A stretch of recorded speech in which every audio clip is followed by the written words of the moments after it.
Assalamu alaikum, good evening, and welcome to tonight's episode of Talking Point. I'm your host, Saeed Niaz Ahmed. In our studios today, we have a group of very distinguished persons. On my left is T.M. Ahmed Keshaji. He is director of Shoda. Next to him is Sri Ganguly, a spoken word artist and a poet. And next to her is Peter Culture, a journalist, a writer, a musician, a pianist, and I will leave it to him to explain his own expertise and his own foray into different fields. Well, yes, I do wear different hats. I just put out a record of me playing piano, which was recorded mainly in Mumbai, called Music from the Temple of Light, and I've written a lot of music criticism, journalism, and a book called Clandestino. So, and I have written a lot about eccentric and visionary musicians and artists, which is probably how I came into contact with our friend Ahmed from Shoda, as he seemed to fit into that category, or he doesn't really fit into a category, like me. So we're fellow people who don't fit into an easy box, I would say. No, he's a man of, he wears many hats. So, yes, TM, would you like to say something about what you are going to do, what you have done, and what is your aim with when you introduce music, Indian music, you go to South American music and the whole world music as you talk about, but what is your real intention? You want to bring peace to the world, you want to have good relationship with the entire world, introduce the world to music and just let them enjoy, and you sit back and relax. Thank you, Niyaji, for inviting us as part of your very esteemed I'll come back to you. Program, which is Talking Point. We celebrated your 10th year. Thank you. Of this beautiful program, which is making definitely a sharp change, a visible change. So, for us actually, any art, the philosophical aim of any art is to introduce is to interact with human beings, is to introduce one human being from perhaps one continent to others, and not just human being, even for someone to explore the beauty of nature. So it's kind of an introduction with even object to human being, or a human being with human being. And through, for an example, whatever, if you read a writing or poetry, doesn't matter which continent it belongs to, which culture it belongs to, it gives you a profound experience of exploring human psychology, and then you say, oh wow, eureka, I find the reflection of myself there. So perhaps this is also another aim of any art, to remove the feeling of foreignness. So whenever we actually stereotype things as foreign, but there is nothing foreign. Even an object can be part of your existence and entity. And art is doing this. Art is making things more dearly to human beings. So even if you listen to music, and what my friend Peter is doing, a phenomenal job he's been doing, is, well, like you mentioned, his work, he's writing. He has been writing for mainstream newspapers, Guardian, Telegraph. But he's an amazing composer. He has been accompanying with many legendary performers, singers. One among them is Asha Bhosleji, R.D. Burman. So through these activities, he's proving that the world is one. Even though whatever R.D. Burman is singing, this is still fitting in Saregama Padanisa. So this is still fitting in harmony of melody. Doesn't matter which continent it is coming from. So Shodo, as you know, is working with a spectrum of art. So it's not just music, it's not just poetry, it's not just painting. We are trying to establish the harmony between all different arts. So whenever we do Indian classical music, we find something quite, we find a huge affinity even with Javanese gamelan music that we will be doing this year. We have been, like you attended in our Royal Albert Hall event, and people are saying what is the affinity between classical music and a Mexican artist, Frida Kahlo. Right. So this sort of, and then they find a profound affinity, and they find, especially the audiences who came from South Asian background, they find even Frida Kahlo is the reflection of their emotions, and then they find Frida Kahlo not as just a Mexican artist. They find Frida Kahlo as his own or her own artist. So whatever we've been doing, it is to establish that there is no any border of foreignness, especially in arts, because it works with the universal emotions. And like you mentioned, sort of what is our aim? Since, last 10 years, we have been working with Western classical music. Perhaps you attended in one of the sessions that you did in the House of Commons. Sebastian Bach's compositions were merged with Indian classical music, which is Rag Chayanot, and it went so well. Audiences from Western background, they find something so similar, which is also portraying the same emotions and especially Indian classical music audiences find something so profound, visceral, even in Sebastian Bach. So this is actually bridging, not just bridging. Bridging is perhaps a very shallow word to say. This is because bridge is always there. We are, whatever we are doing. This is the superhighway. Yeah, so what we are doing, just making a thread, because thread is there, all affinity is already there. We are making a seamless thread so that it is also, like you mentioned before, it is also entertaining for others. They do not see any differences there, and then they find, especially the emotions, even in constructions. And then the one we will be doing on 15th of January in Royal Albert Hall, that is also Indian, Italian bel canto music, which is one of the most profound visceral music. Tumri, troubadour, Arabian music, Chinese ancient music. Through all different music, we are, first of all, we are offering a breathtaking experiences for audiences, and then look at this music from a completely different view. And the other thing is also to create new audiences of serious art forms. So whoever comes to show this event, they look forward to attend more, because this is also aiming to expand the audience's network. So say for example, in Frida Kahlo's event, many painting loving audiences attended there, but they become the fan of Indian classical music. They saw painting is also portraying, also reflecting the emotions that they would like to see from painting. But also it was very informative, CC, and it was, I didn't know much about Frida Kahlo, but I think I learned a lot. Yes, I was there. Attended. And it takes quite a skill to present. I mean, if you look at it, we'd say, hang on a minute, Frida Kahlo with Indian classical music, that's not going to work. So it takes a skill to do it. I just think how interweave. How actually they're quite small paintings, but if they're blown up and you get a chance to listen through the Indian classical music, you can really meditate on, and you realize a lot of and they were reading, you were reading the diaries of Frida Kahlo.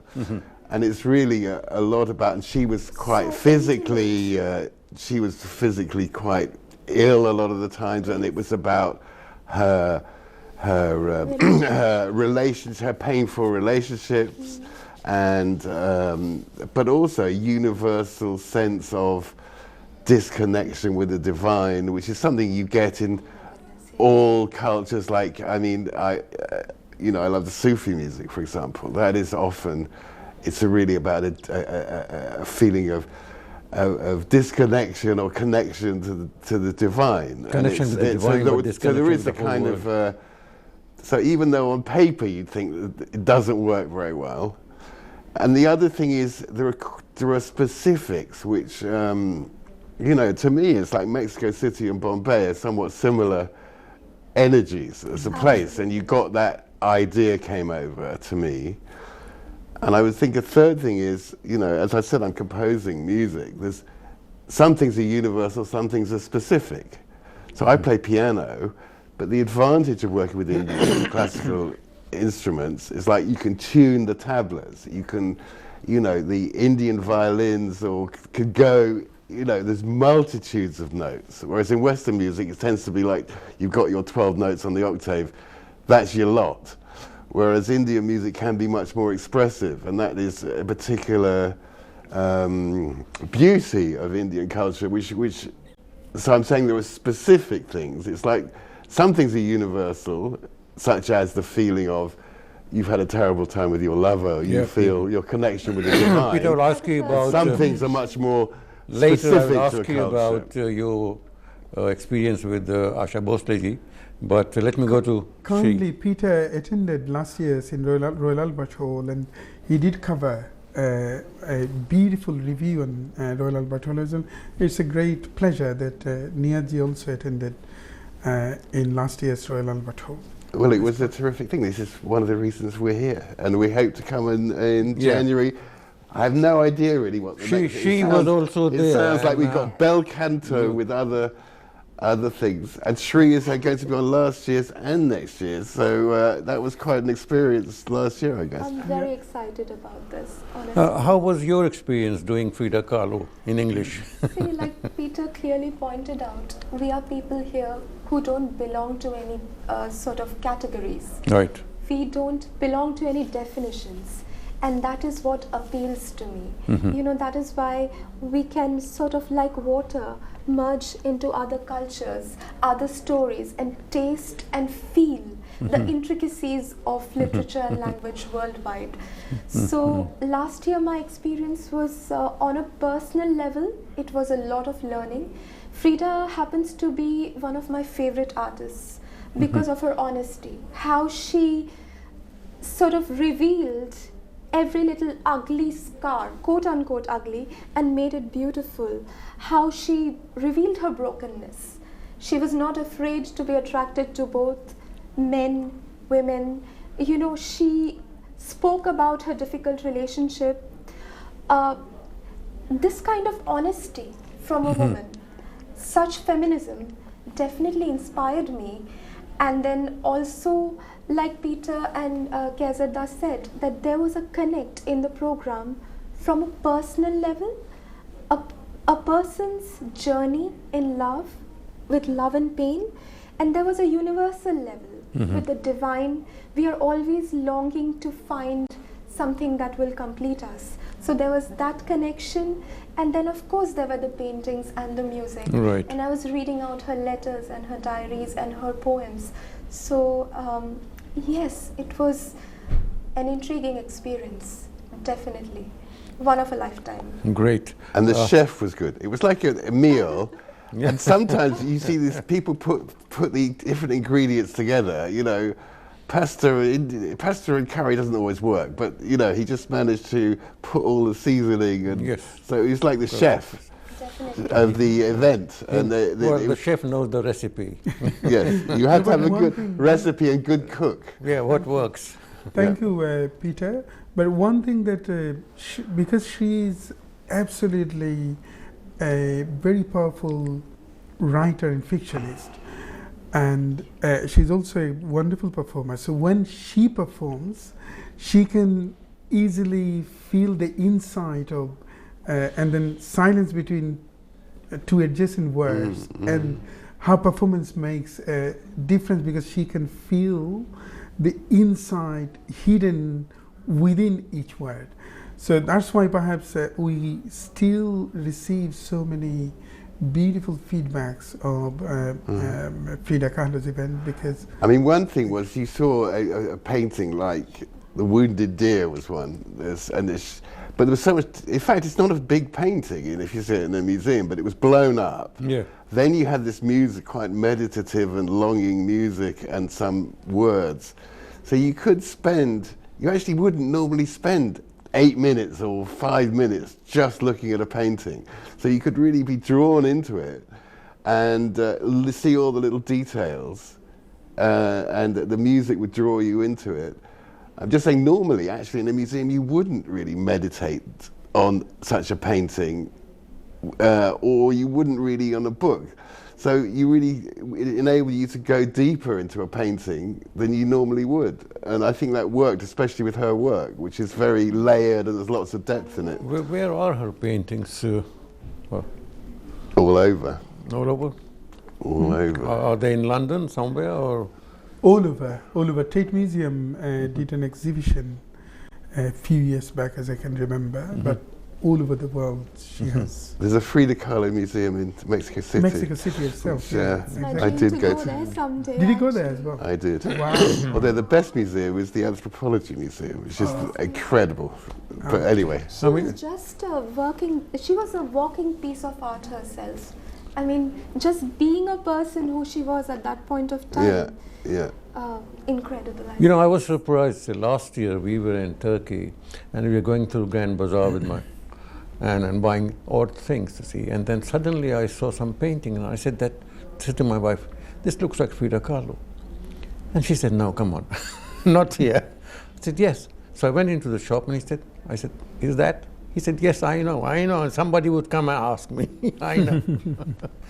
and I was surprised that somewhere there in the Grand Bazaar, where people are haggling for, over odd things and potteries and made in China products, I see there's this. Well, also with some of these paintings, like The Scream or Edvard Munch or Frida Kahlo, they've become very fashionable.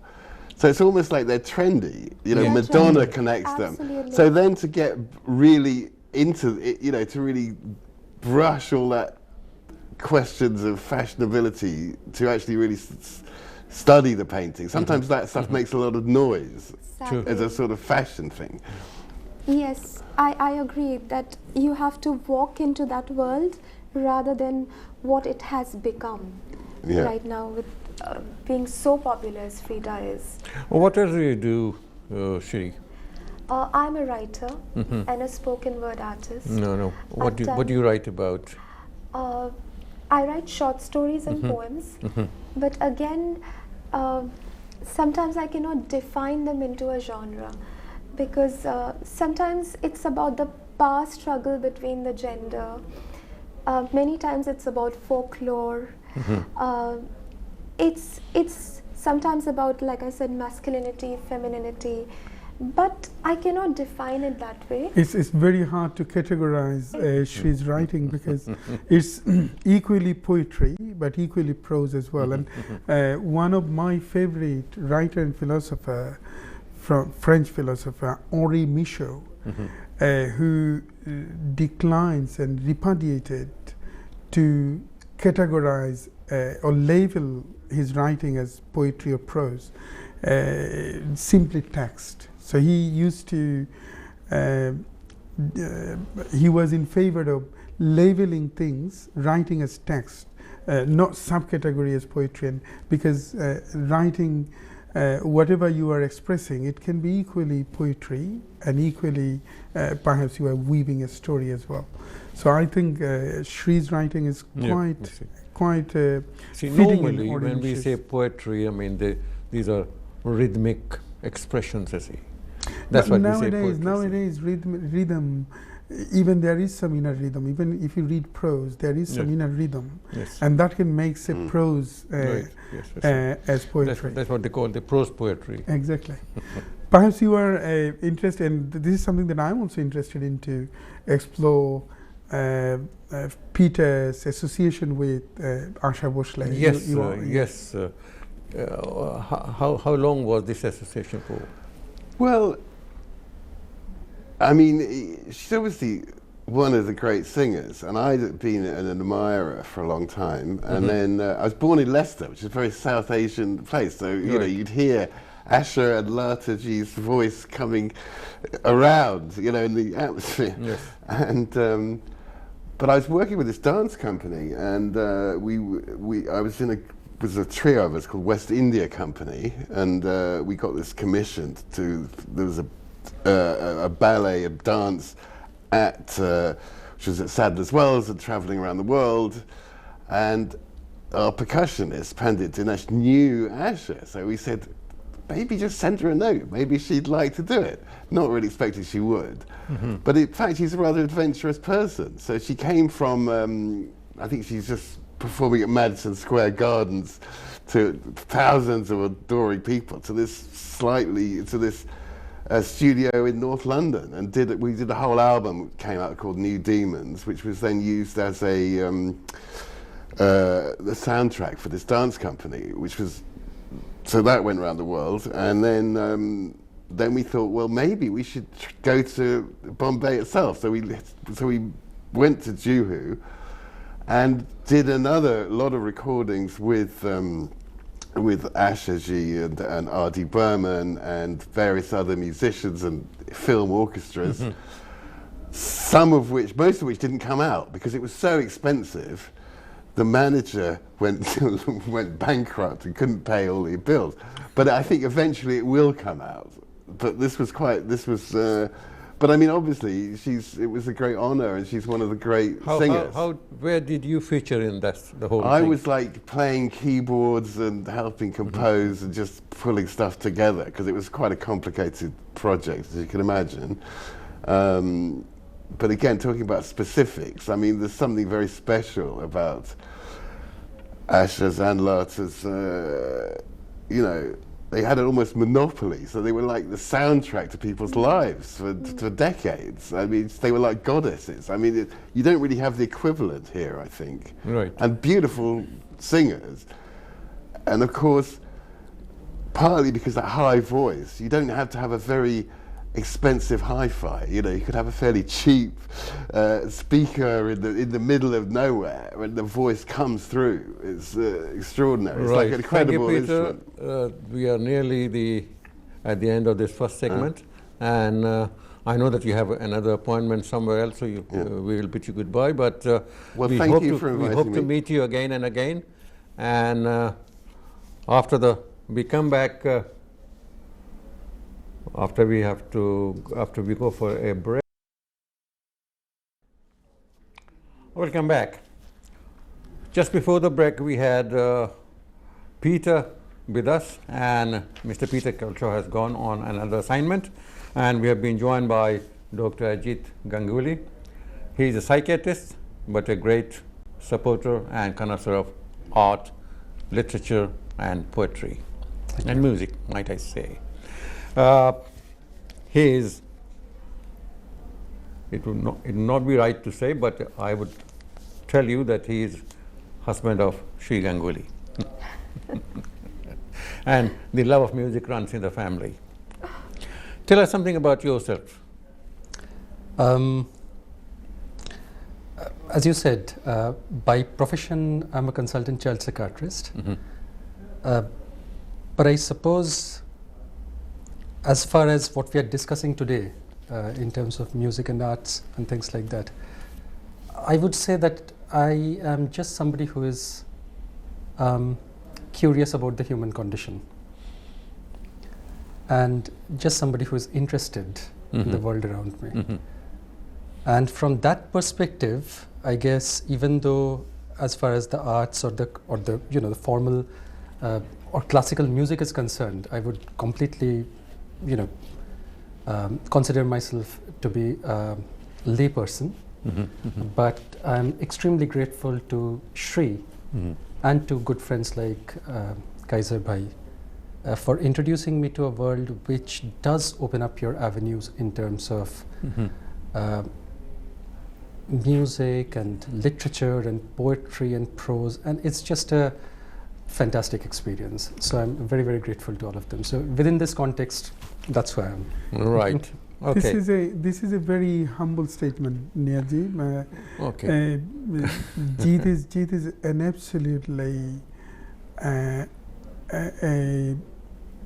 a great observer and great analyzer of art, literature, and music. I've in my friend list, close friend list, there are I haven't have perhaps anyone like Jeet who reads and watch things with such a insightful and analyzing heart, analyzing mindset. So this is why he also performed for Shodho, and many of our audiences were singing with the praise of his presence. One among them is we did the centenary celebration of a poetic masterpiece of last century, which is T.S. Eliot's Wasteland and Nazrul's Bidrohi, and that was a theatre production. So he acted there, and then obviously a few others in one of our operas. And many of our audiences said, well, after knowing that he's a psychiatrist, and then said, well, he needs to perhaps change his profession now because he's such a successful actor as well. But above all, he's a great connoisseur of art, literature, and music, and that helps show those art vision, because we need friends who have insight and also the bigger picture that art is trying to bring, or art is trying to bring the benefit of. So Jeet is one among these rare human beings. Well, he's a psychiatrist, and you found these germs in him. Well, he tries to find germs in others. Yes, Keshaji. Now to talk about this this music that you are going to host next week, tomorrow week. Yeah. So this is the songs. The title of the event is Songs of Shringa and Seduction, Tumri to Troubadour. So under this event, there are many different. But to me, this is not different. This is oneness, actually. I'm saying different from general perspective. So different and diverse music from ancient eras. So the journey starts from Vedic age, and then Vedic age in India. Then obviously there are music from Greek traditions. The first ever music compositions, which is Seilikos music in Greece, that will be performed, and then some ancient Greek poets, Mesopotamian poets, the first female poets, Anhidwana. So excited about reading that. Anhidwana, she will be reading this, and then Arabian music, pre-Islamic music, and pre-Islamic poet. You must be familiar with the father of Arabian poetry, Arabian literature, Imrul Qais, the 5th century's poet, and he's very sensual poet. As you know, this production is about sensual poetry. Shringa is mother of all different rasas, like we were talking about before this event. Did you have Persian poetry? Persian poetry, Persians, and then obviously Arabian, like I mentioned, and then early European music, which is troubadour, and then bel canto is also bel canto, and then obviously some poets, some very sensual poets from early European literature, Dante, for example, and then obviously our South Asian classical music, which is Tumri, Dadra, which portrays a sharp emotions of Shringa. Tumri is particularly. Exactly, this is about longing, a sharp emotion. Toppa, for example, and then Kirtan. Kirtan has in India, This event also aims to offer a new way of looking at sensuality. So in hedonistic world, in hedonistic and capitalist world, we always say, oh, sensuality is part of hedonism. It's almost a product. Exactly, it's kind of a product, and we see this as gratification of human desire. Right. Sometimes quite ruthlessly, or Dr. Tanguri will have a different opinion on that.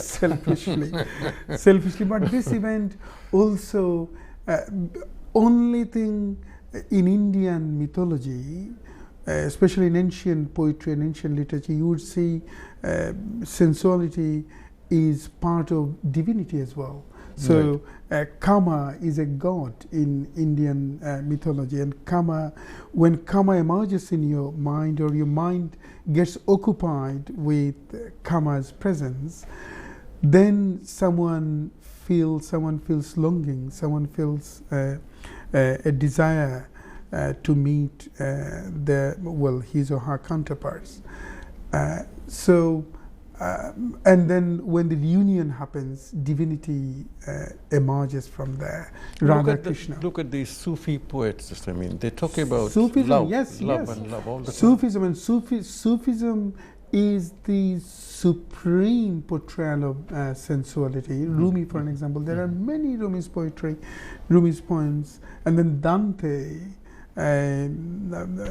Dante and some of the troubadours, some Italian Petrarch, for example. Petrarch, another, sonnet, the founder of sonnet. So Petrarch, a great Italian poets of 12th century. They wrote many, and then Kalidas, a Sanskrit poet of 5th century, some 2nd century, some Indian poets. So all this poetry, all this music from ancient eras up to a bit of post-medieval time will actually tied together to give, first of all, a breathtaking experience of music to the audiences, but also to offer a new way of looking at this music, a new way of looking at the theme, which is sensuality.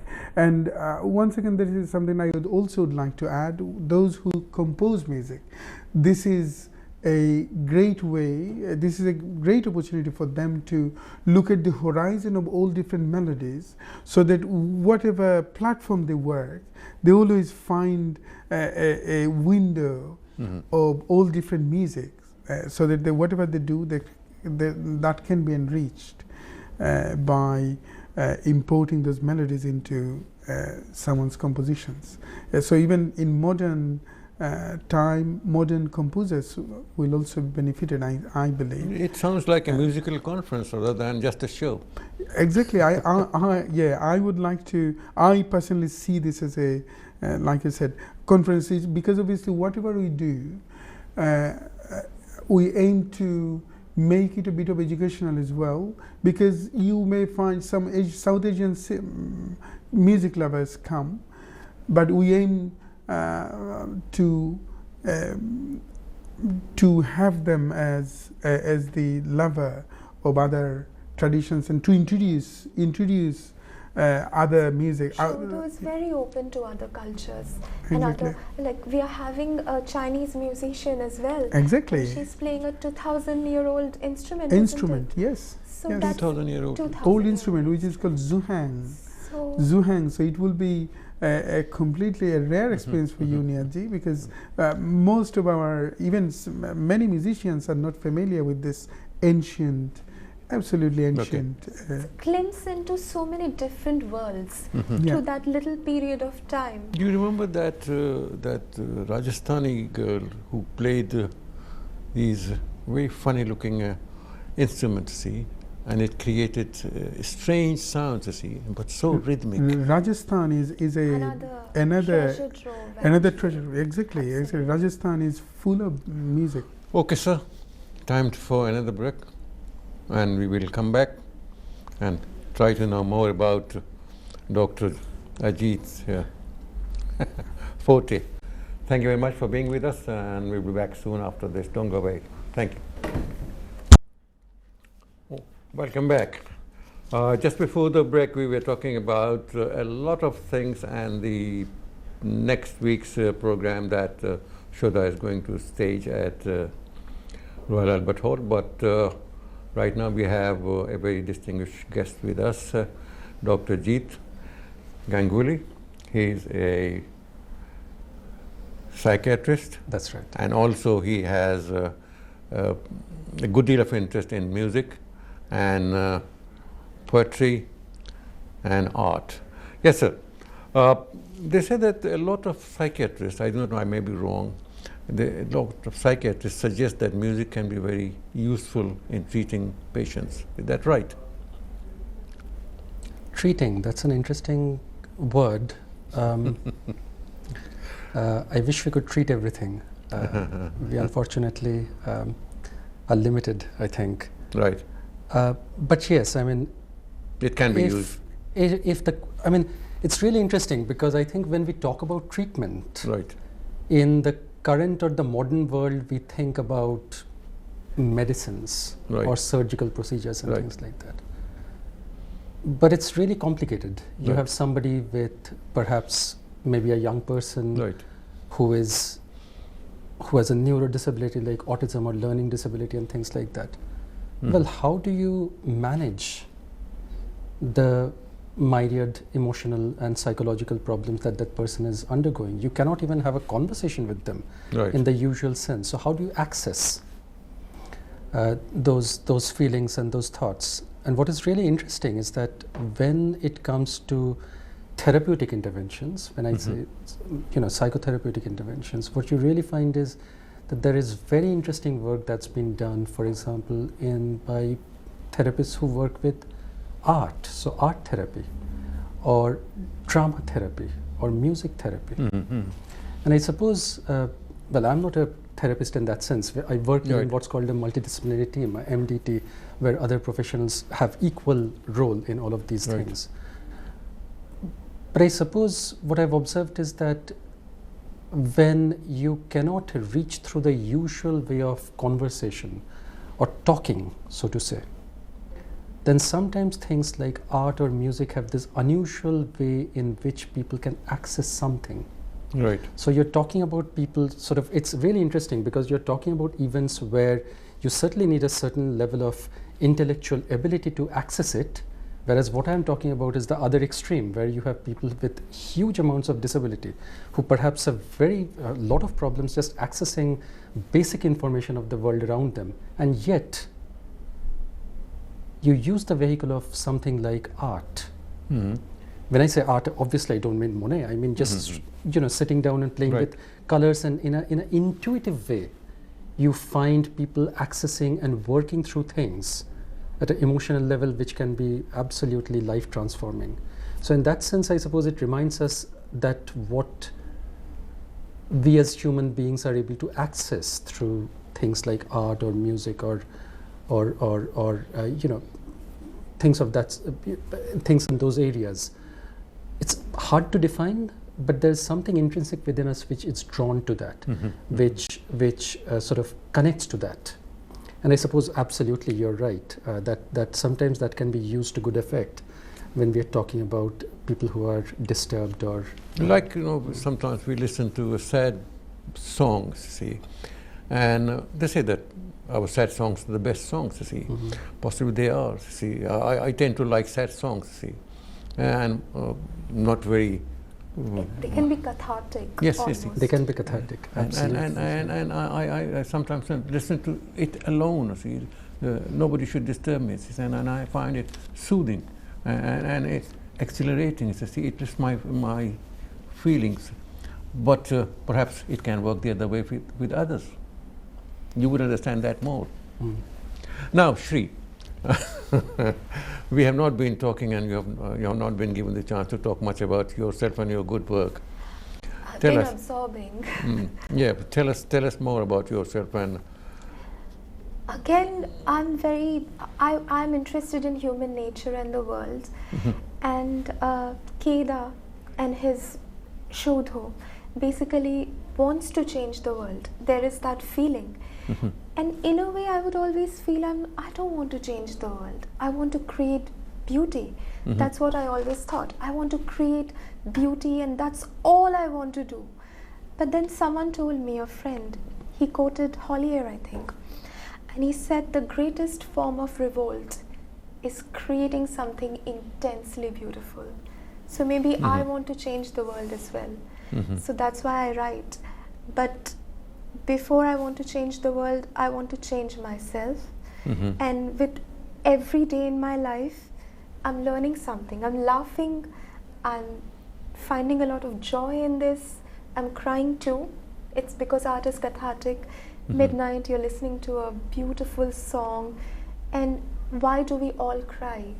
Because if you think of art as a body, if you think of humanity as a body, then art perhaps is the blood that's flowing through it. And that's why you cannot say this is the hand and that is the leg and here's Kamu and there is Kabir, because somewhere they are connected. That blood is art, and I want to smell it, feel it, touch it. My writing does not have a genre. I don't know what I'm going to write about. Recently I'm writing about a short story called The Window. It's about loneliness. It's about an old man and his wife living together during the lockdown and watching people through the window. So yeah, that's what I'm writing about. So I'm exploring loneliness in that piece. But I have explored sensuality and sort of the man-woman dynamic in my story, The Stolen Night, where seemingly a very powerful young woman is going on a long drive with a man she's having an affair with. And then what happens? So that particular story has been published as well. So for me, my writing is an exploration. Great, Sri. We don't have much time now. We're about to close. Sir, final remarks from you. Thank you very much. So on 15th of January, we'll have a series of events again next year, and please do find. This year. Please do. This year. So please do browse www.southe.org for this. But the one that we are doing in Royal Albert Hall, the iconic Royal Albert Hall, one of the finest art venues in the world. And it is an honor to be invited to perform there for second time. And this session has an array of some world-leading musicians and performers. Ziazan, perhaps the last and the finest bel canto singer from Italian opera, will be performing there. She was mentioning about Izia Tu, a Chinese zhang player, one of the most ancient Chinese instrument player, also a folk singer, Chinese folk singer will be there. Rosella Bondi, a Neapolitan Italian singer, troubadour singer, a wonderful troubadour singer, also a part of this production. Then Laura Eady, a wonderful friend, a multi-instrumentalist and an amazing singer, a Greek-based Lebanese singer, joining from Greece. Then two very talented interpreters of Indian classical music, Koel Bhattacharya, Kuntal Dasha performing, joining from India, and three wonderful we are on the last minute, so British South Asian singers, which is Gauri Chaudhary, Farzana Sifat. Omid Dey is performing as part of this production. Tanjina Nuri Siddiq and Shri are performing spoken words there. And so please do. Dr. Jeet. I'm the designated chauffeur and the person who just observes. Thank you very much. Thank you very much. Thank you. Thank you for coming along. Thank you so much. And thank you, our viewers, for being with us for all this time. And we hope to see you again next time with another individual or group of distinguished guests. Thank you. Bye for now. And bye for our guests. Thank you. Thank you.